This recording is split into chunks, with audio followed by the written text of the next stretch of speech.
Ladies, I've got an incredible video for you today because it's so empowering knowing that you will not always feel this way. You're not always feeling gassy and bloated and emotional, ups and downs, the roller coaster, the cramps, the heavy periods.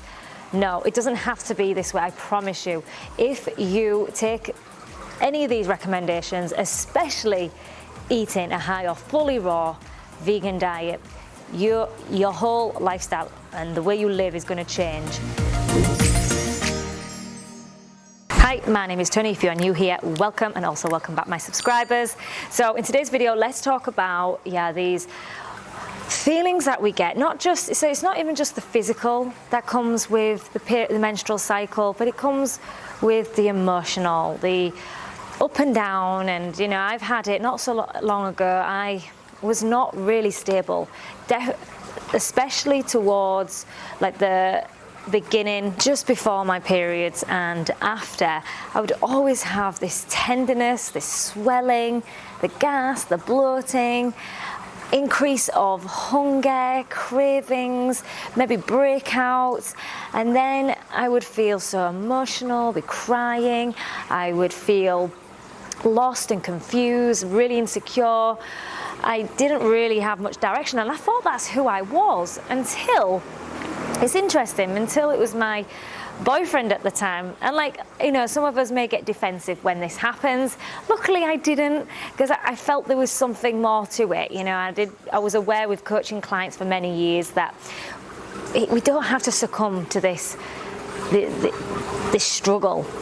And he just said, just track your emotions, track how you're feeling, track everything in detail of your whole process, the whole menstrual cycle. And I did. I downloaded an app. I'll put that in the description. I'm not an affiliate with it, but it's really helped me understand and have this awareness and to see what changes are, you know, what I'm implementing, what I'm doing, what's working. And just to give you, some more information on me. And I just sometimes didn't want to leave the house. I was very emotional and unstable, and everything that I was doing in my life, I just felt like I'm not good enough. And it was more heightened during and just before my periods. So don't feel that this is fact and that is the way you're going to live your life, because it's not. So if you're suffering now, it is not going to be forever. And I want to take you through the phases of your menstrual cycle if you're not aware of them. I wasn't until not long ago. And then I'm going to give you some tips and some tools to help you through alleviating, if not getting rid of, all of these symptoms, because we shouldn't be going through what we're going through.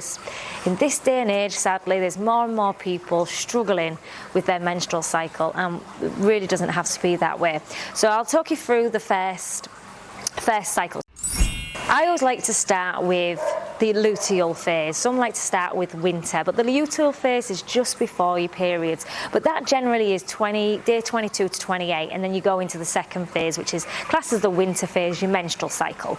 But we're going to actually start in this one as the luteal phase, because both of these are really important. So days 22 and 28 of your cycle. Day 1 is your menstrual cycle. So we're just going to go a little bit backwards, just so that you can experience or understand the whole journey through your luteal and your menstrual phase. So you've got the luteal, which is classed as like autumn and, like you'd call it in America, fall.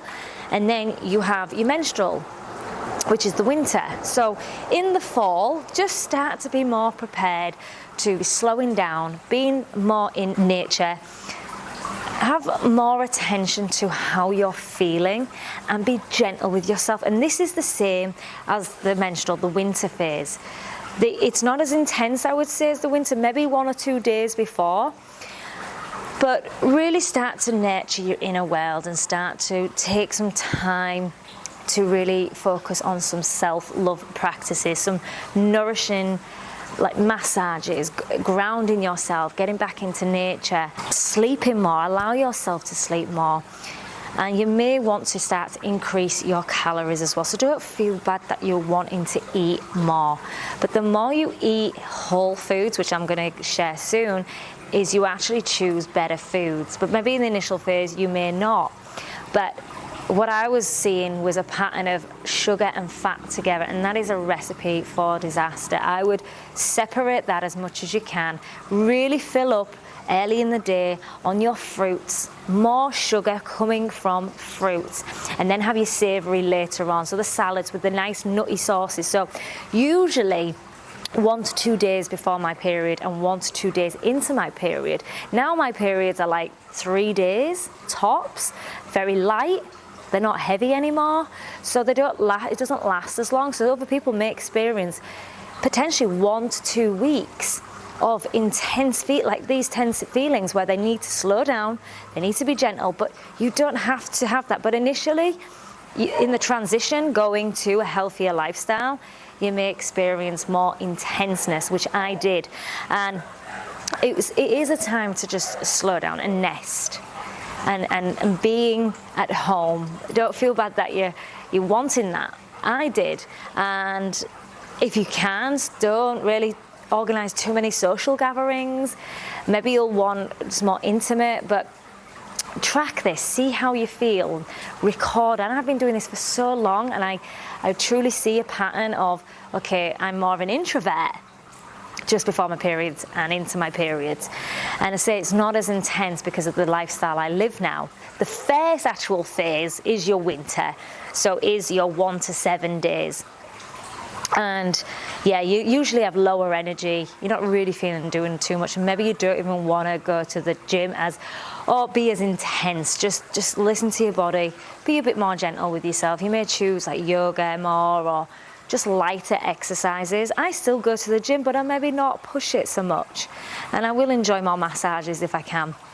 And then the second phase, so we've talked with the third and the first phase. Hopefully this is not too confusing. I do it like that because I feel like, say, the before your periods is quite critical. It's quite a similar time to your winter.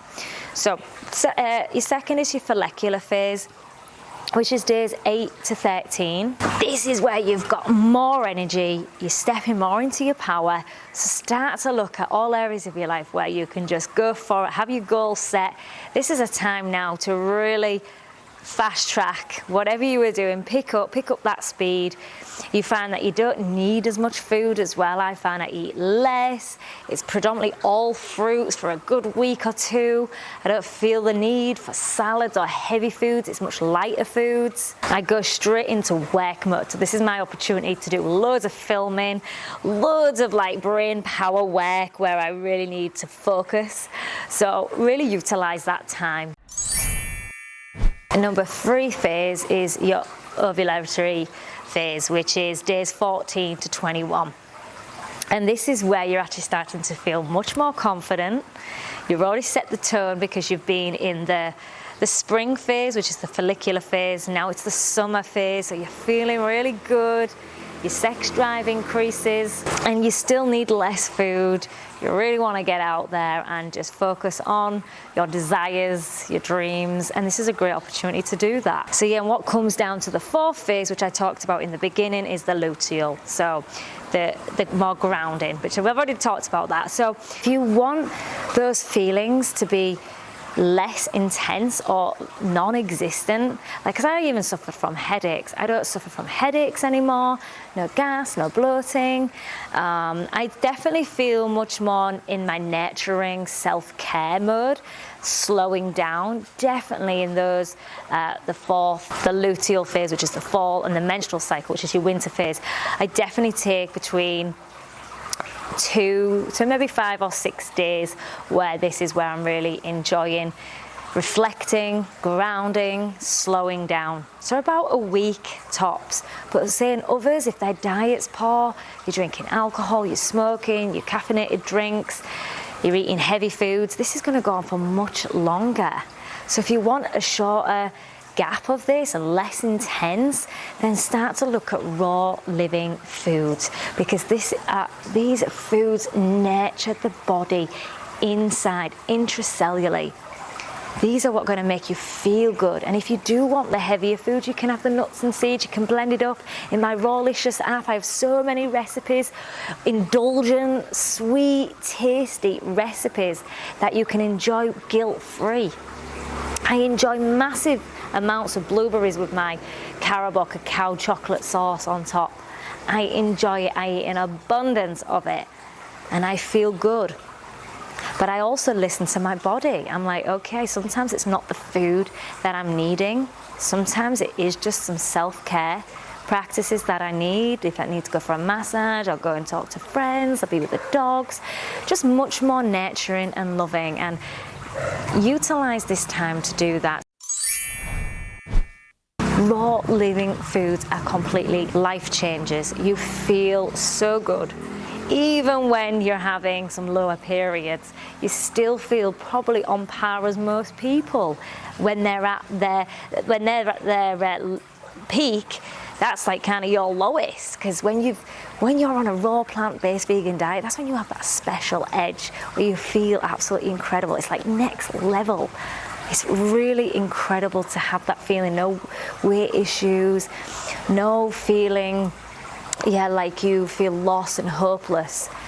It's much more aware and understanding. So if you want me to expand on any of this a little bit more, and I do go for it in my coaching programs, but also in my Rawlicious app, do check out my offerings on my website, rawliciousyout.com. But if you've got any questions, do comment below. If you like this video, thumbs up if you haven't already subscribed, and also turn on the bell notification to be notified of when the next videos are. Be, feel and stay Rawlicious.